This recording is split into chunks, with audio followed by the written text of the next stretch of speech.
So when we talk about what the reality of the situation is for Palestinian communities within the West Bank and Gaza, we're talking about many realities of occupation that affect many different ways of life, and the way of life that it affects the culture, it affects the economy, it affects the political, social situation.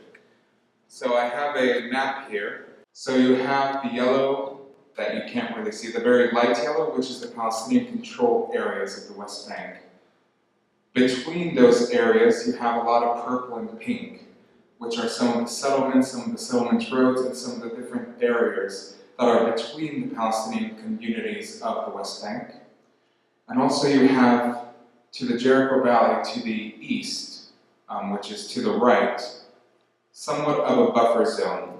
So a whole line of very light purple, which is restricted land that Palestinians cannot access or build on unless they get special permits, which are very hard to come by. But this is a map of Bethlehem. And so one of the reasons I chose this was to show you between the yellow, the spots of purple which separate the different villages and cities within the Bethlehem government. So around Bethlehem alone, you have 23 illegal Israeli Jewish-only settlements. The reason they are illegal is because they are built on Palestinian land of the West Bank. And so before continuing, it's important to understand the division of the land. During the Oslo Accords, the area of the West Bank was divided into mainly 3 areas, except Hebron and a few other places which have sub-areas like H1 and H2. But usually you have Area A, Area B, and Area C.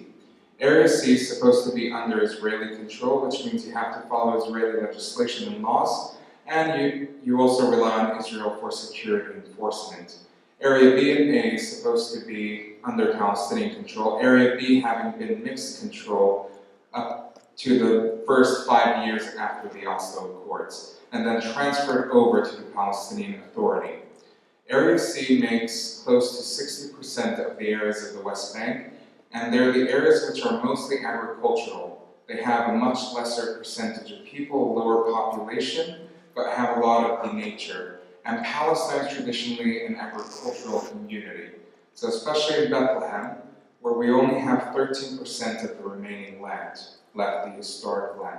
And this is because of the settlements, the 23 settlements that we have, but also the settler roads, the military areas and bases, and also the buffer zones. Because for the settlements, there's also this buffer zone that extends on the radius or circumference of the settlement for the protection of the Jewish settlers on this Palestinian land and territory. So what you see also, there's this red line, which hopefully you can see from where you're sitting. That is also the wall. 85% of the wall is built on Palestinian territory within the West Bank. So this isn't on the line between what is the West Bank and the borders of 1967 Israel, but this is within the West Bank on Area C for the most part. And so the wall is only maybe 80 to 85% complete and still being built in different places, such as of Bethlehem, a city called Beit Jala, which has a Kremazan winery and monastery. That area with 50 other families' land is at threat of being at the moment. So they started development on a fence, which will probably turn into the wall, and they've halted for the time being, but there's 30 meters between the fences reaching. Once they meet each other, then Palestinians like myself who have West Bank IDs, and I'll get into citizenship and identity in a minute, but Palestinians like myself will no longer be able to access that land. And that land will be lost. And the 50 families who own homes and they own agricultural fields and a lot of olive groves will no longer have access to those trees and to that land. Which means other than the loss of one's land, it's also a loss of one of the socioeconomic viable income generators for a family or for that specific person. So when we talk about olive oil and olive trees, one of the reasons those are used within the West Bank and are there is because they're a very sustainable tree and plant. You don't need to water them, and there's very limited access to water there. But so the olives that are cultivated are then pressed and then are oftentimes sold by the families that have a lot of trees and have access olive oil. And last year, for close to 16 to 18 liters of olive oil, the price was around 700 Canadian dollars. I just spoke to my family, and we have a few trees that we were able to cultivate. And 16 to 18 liters this year is sold for 1,000 Jordanian dinars, which is close to 1,400 Canadian dollars. One of the reasons it has risen in price is because there's a lot more limited access to those trees and to that land. So it's becoming more of a scarce commodity and a scarce industry, maybe you can say. The next slide, please. So I just thought I would put this picture in because for those who have been to our center, you know the street well. But what you see right next to the wall, that is the land of the organization which I work with, the WIAM Conflict Transformation Center. But what you can't see in this picture, right next to the wall, next to the tower, there's a blue pole, or a pole with a blue sign on it. And the original size of the land of the organization extended to that sign, to that blue pole. And so our organization, in fact, lost 1/4 of its land to the creation of the wall. That land is still there, but it's on the other side of the wall, and we have no access to it. We also have no recognition of the land that was lost, and we have no rights to access that land in the current situation. But another part, and this is referring to the daily lives of Palestinians, which of course differs based on what you're doing. For me, I live in the center of Bethlehem, and I have to wake up and come to this area, which is actually in Area C, which means that the land, whatever is built on it, can remain and stay, but I can't build anything new without receiving Israeli permits, which are very hard to come by because it's in Area C. It also means if I want to dig the land, if I have infrastructural changes that I need to do and that I need to complete, which involve changing how the land looks, I also need Israeli permits for that. This is why many of the houses in Area C have limited access to water and access to electricity and electrical grids. But what you also have here is you have that watchtower in the middle of the wall, which is manned by a soldier 24 hours a day, 7 times a week. And this is one of the hot spots of Bethlehem. Oftentimes we have at least one violent clash or escalation during the week. And a Berkeley 2017 study actually found this to be the world's most gassed area of that year, with 100% of the people there having suffered tear gas, 60% rubber bullets, and the list goes on and on. So when we're talking about Palestine, we're also talking about a lot of trauma. We have a very high rise in stress-related disease. And so part of our work with our center is working with children. And when we're talking about children, Palestinian people, we're talking about the general trauma that comes from experience, this general violence and escalation violence and the violent protests or the firing of tear gas and such. But then we're also talking about many different traumas, which you don't have for the most part in your country, such as administrative detention centers. So the current rate is 1 million Palestinians since 1967 have been imprisoned or placed in administrative detention centers by Israel. The difference between prison and administrative detention centers is very large. So in an administrative detention center, that is when you haven't yet been accused of a crime, and it's sort of an interrogation center, a glorified interrogation center. One of the laws which we had under the British mandate was ratified by Israel and changed and adopted so that every Palestinian is guilty until proven innocent, which allows Israel to take any child under the age of 16 and hold them in this administrative detention center for up to 6 months. And that 6 months is renewable in the name of security to up to 60 months. This means they don't have the right to a lawyer or a legal guardian. They don't have to appear in a court of law, and they don't have to be accused of any sort of crime. If you are accused of a crime, then you can appear in court, and then if you're convicted, then you can go to prison. But so part of what I do within my work is working with children on trauma coping. So our children suffer from what we call CTSD, which isn't a psychologically recognized clinical term. It's continuous traumatic stress disorder. as opposed to post-traumatic stress disorder. And this is because the trauma that we have is still being accumulated. It's not in a post era yet. And therefore, all we can do is try and teach coping mechanisms. We can't work on trauma healing yet. But it's a very strange situation because we as people who are trying to help these children work through their trauma, we also have to work with the knowledge, knowing that we can't prevent further trauma. We can come and try and teach them the coping mechanisms, but we can't stop them from being taken again or from experiencing this form of trauma again. Now, going back to the settlements and the walls, one of the things that many people don't know is that they were actually, for the most part, built by Palestinian workers. International funds, American funds, Israeli funds, but Palestinian workers. And this is because the very large income disparity between the Palestinian territory of the West Bank and Gaza and Israel. So if you're a Palestinian worker doing the same job across borders, and you're able to receive permission to go into Israel, there's a very large income disparity of at least 2.5 times more income on the other side, the Israeli side. And so you're talking about an average income per month of 2,000 shekels in the West Bank, which is close to 700 Canadian dollars. And then if you're working on the Israeli side, or on the Israeli-controlled side, whether on the settlement, whether on the wall, or whether just at a local hotel or coffee shop or something like that, the minimum average income is 5,000 shekels and plus. So you're talking about 2.5 times as much as the average income, even though the prices are fairly similar in both areas.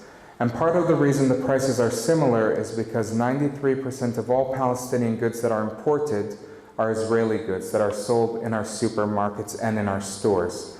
And this is because of the lack of border control that we have, which has created a great dependency on Israel and Israeli goods for our livelihood. So remember, 13% of Palestinian land being left. This has also caused the farmers to not be able to cultivate the land. So now a lot of our agricultural goods actually come from Israel as well. Well over 90% of the agricultural goods.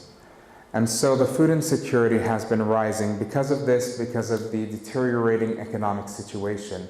And currently the food insecurity rate is at 1/3 of all Palestinian households and families, with another third being at risk of food insecurity.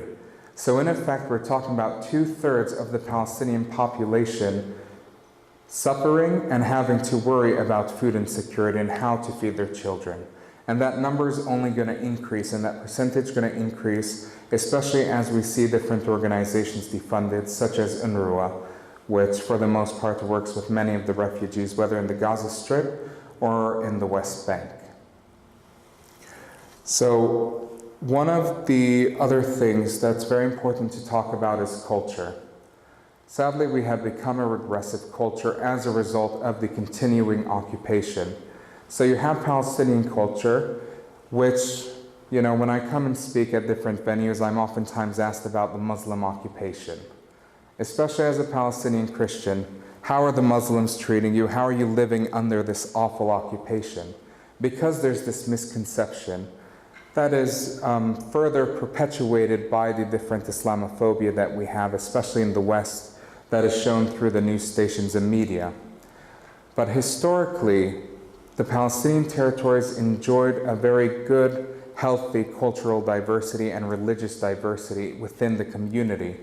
So you're talking about Hebron, which had Muslims, Jews, and Christians well until 1946, 1947, 1948, and now they do have Jewish communities living in Hebron, but they're not living there as Palestinians, they're living there as Jewish Israeli settlers, and that's causing tension. But even in Bethlehem, we have a current majority of Muslims to Christians in the government, but in the different cities we have some majority Christians to the Muslims, but it's the same, and the relationships are very healthy and normal. You grew up with these people, they were close to each other, and we helped each other. And part of the reason we were able to struggle through the different occupations or the different wars, the different escalations and conflict is because of that strong community relationship and tie. But we have many differences coming. First of all, throughout this time, we haven't been able to express or practice our Palestinian identity and culture because we've been struggling for recognition, and we've been struggling for that recognition through active protest, through activeness. So we haven't been able to practice it in a normal or healthy way. And so what this has caused is we no longer know, to some extent, what it is to be Palestinian. And then you have this coupled with the lack of control and the thirst for control that the Palestinian people feel. We have all these years where we have been restricted from different land, restricted from sometimes our own homes. We have this lack of control or authority even for our own land that we currently live on. And then we have this Palestinian authority that has authority when Israel allows it to. When Israel wants to do something that the Palestinian authority doesn't want, then the Israeli authority does it anyway, and the Palestinian authority has to abide by what Israel says. And part of this is because of the economic situation and the reliance of Palestine for the Israeli government's taxes, which the Palestinians can collect from the Palestinian community and people, give to Israel, and then Israel gives a portion of it back to the Palestinian government. And so when they don't want to abide by what Israel says, then Israel says, well, we won't return the taxes.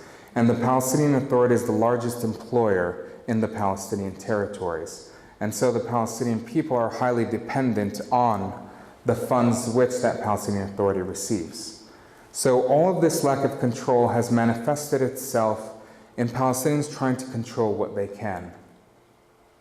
For men, that's controlling women. For women, controlling children. For children, abusing the neighbor's children. For those children, abusing the neighborhood dog. And for that dog, biting the old man in the community.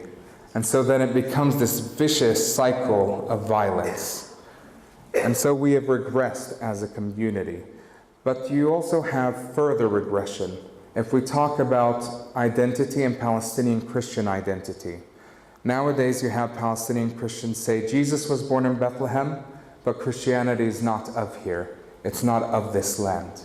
And in part this is because of all the negative and unfriendly policies which further deteriorate the situation in our reality and livelihood and the ability for us to have a sustainable, viable country to live in, which is perpetuated by the policies which these churches and these Western governments, which are oftentimes seen or deemed as Christian governments, or governments that have Christian morals and attitudes. And so this affects the local community. We belong to this church, but we belong to the faith of this church, not to the church body. We can't go, and we have different perceptions, and we see our Christian brothers and sisters, in some cases, supporting the Israeli policies, the Israeli settlements, which directly affect us. So remember those 23 legal Israeli settlements within Bethlehem? Just around Bethlehem, you have 120,000 Jewish illegal Israeli settlers. Does anyone know the number of Palestinian Christians in the Palestinian territory, the West Bank, including East Jerusalem and Gaza? Anyone? There are 46,000 of us left. So one of the things that we also emphasize with this is even though we are small in numbers, we are not a minority because we are of the land and belong to its culture and its communities. But at the same time, 46,000 Palestinian Christians in the entirety of the land and 120,000 illegal Jewish Israeli settlers just around Bethlehem, some of which are supported by different governments or at least by the different churches within some of those countries, especially in the West. So it causes a lot of problems for us and a crisis in identity. But then we also have the other consequence of this. We have some cities in Palestine which no longer have a Christian presence. And so we have some Muslim communities who don't know Palestinian Christians. And with all the struggles and difficulties in transportation and going places and the need for money to be able to travel, this causes division. We have become alien to each other. We have become foreigners. We have many subcultures now. Subcultures between the West Bank and Gaza Strip that is perpetuated by Israel being in the middle and dividing those areas and not allowing either people to visit each other regularly or easily. It's very hard to go to Gaza. I've never been there, except when I was really young before the wall was built and I was on my father's shoulders, but I have no recollection of this. And now, that is almost impossible. You hear of Palestinians who are able to take their car and just drive to Gaza. I always hear about delicious seafood that they have there. But it's not part of my culture. We don't cook that much seafood, and it's not Palestinian cultural dishes of seafood that we have in the West Bank. We've lost that. But going back to that, because of this division, now you have the Muslim perception or outlook of Christianity as this foreign entity, and as this colonial entity which is actively working against their livelihood, against their lives, and against their dreams of realizing some sort of freedom, some sort of protected and respected rights. You know, I'm looking around. It's very hard to smile sometimes when hearing some of the stuff. And this is part of the reason why I accepted to come on this tour, and I'm very happy to have you here and to be with you, because we want to engage with the international communities. Because speaking with the international community, especially with the local churches, with the people who actively, in some way or another, whether directly or indirectly, influence their government's policies and their government's political, you may say political realities. And we live in a situation in which it's becoming evidently clear as a Palestinian that we don't have the right or the power to influence positive change from within our own territories, from within our borders. We are powerless. And so change has to come from two places for us: from Israeli civil society and changes that would happen there. And Sahar will be talking to you a little bit about Israel and Israeli society and how difficult that could be. Or from the pressure placed on the Israeli occupation to end its occupation from the foreign and international countries and supporters currently of Israel. And so part of the reason we're coming here is to raise awareness, to connect, and also to tell you to come and visit, come and see, because when you're able to come and see the situation, don't just take what we are saying. When you're able to come and see, then you see the reality, and hopefully you'll be incentivized to action through it, from the strong emotion that comes with that, with hearing the stories, with seeing the people, and experiencing the reality firsthand. The other part is to thank you for your support and your continued support. We've been very fortunate to have MCC in Palestine and to be partners with them in Kairos, Canada, and all of these wonderful different organizations. And to tell you to keep up the good work and to be brave. Don't shy away, don't cower. Make the hard decisions and show your commitment to justice, and help us support each other and work towards a just solution in which everyone's rights are respected and Palestinians have a chance to live life with opportunity and dignity, as well as Israeli civilians and Israelis who are also a victim of their own current occupation. And I think I will end there and pass the mic to Sahar.